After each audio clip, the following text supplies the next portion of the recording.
ಇನ್ನು ಮುಂದೆ ನಿಮ್ಮ ನೆಚ್ಚಿನ ಧಾರಾವಾಹಿಗಳ ಫುಲ್ ಎಪಿಸೋಡ್ಗಳು ಸನ್ ನೆಕ್ಸ್ಟ್ ಆಪ್ನಲ್ಲಿ ಮಾತ್ರ. ಅವ್ರು ಯಾರಾದ್ರೂ ಆಗಿರ್ಲಿ, ಅವರು ನಮಗ್ ತೊಂದರೆ ಕೊಡಬಾರ್ದು, ನಾವು ಅವ್ರಿಗೆ ತೊಂದರೆ ಕೊಡಬಾರ್ದು. ಅವ್ರ ಪರ್ಸನಲ್ ಡೀಟೇಲ್ಸ್ ಕಟ್ಕೊಂಡು ನಮಗೇನಾಗ್ಬೇಕು? ಅದು ನಿಜಾನೇ. ನಾವೇ ಅವನನ್ನ ಕಟ್ಕೊಂಡು ಸಂಸಾರ ಮಾಡ್ಬೇಕಿತ್ತಾ?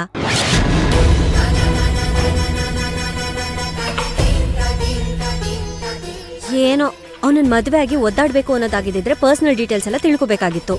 ಏನಾದ್ರೂ ಮಾಡ್ಕೊಂಡು ಹಾಳಾಗ್ ಹೋಗ್ಲಿ.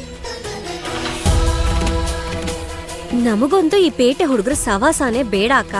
ಯಾವ್ದಾದ್ರು ಹಳ್ಳಿ ಗುಗ್ಗುನ ನೋಡಿ ಮದ್ವೆ ಆಗ್ಬಿಡೋಣ.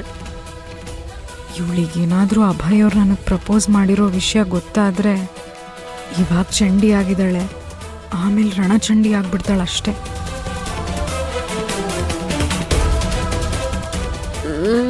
ಅಕ್ಕ, ಅವನ್ ಬಗ್ಗೆ ಯೋಚನೆ ಮಾಡಿ ಮಾಡಿ ಮಾಡಿ ನನಗ್ ತಲೆ ನೋವ್ತಾ ಇದೆ. ತುಂಬಾ ಸುಸ್ತಾಗ್ತಾ ಇದೆ ಕಣೆ. ಅಲ್ಲಿರೋ ಮಾತ್ರೆ ಕೊಡ್ತೀಯಾ? ಏಯ್, ಯಾಕೆ ಪದೇ ಪದೇ ಟ್ಯಾಬ್ಲೆಟ್ ತಗೋತ್ಯಾ? ಅಯ್ಯೋ, ನನ್ಗಿದ್ರ ಬಗ್ಗೆ ಯೋಚನೆ ಮಾಡಿ ಮಾಡಿ ಫುಲ್ ತಲೆ ನೋವ್ತಾ ಇದೆ, ಸುಸ್ತಾಗ್ತಾ ಇದೆ. ಕೊಡೆ. ಕೊಡಲ್ಲ. ಹೇಳಿದ್ನಲ್ಲ ಅಕ್ಕ, ನಂಗೆ ತುಂಬಾ ಸುಸ್ತಾಗ್ತಾ ಇದೆ, ತಲೆ ನೋವ್ತಾ ಇದೆ, ಕೊಡು.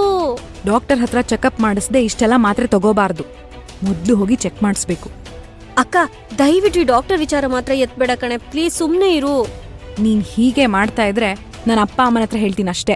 ಅಕ್ಕ, ದಯವಿಟ್ಟು ಹಾಗ್ ಮಾಡ್ಬೇಡ ಕಣೆ, ಆಮೇಲೆ ಡಾಕ್ಟರ್ ಹತ್ರ ಕರ್ಕೊಂಡ್ ಹೋಗ್ಬಿಡ್ತಾರ ನನ್ನ.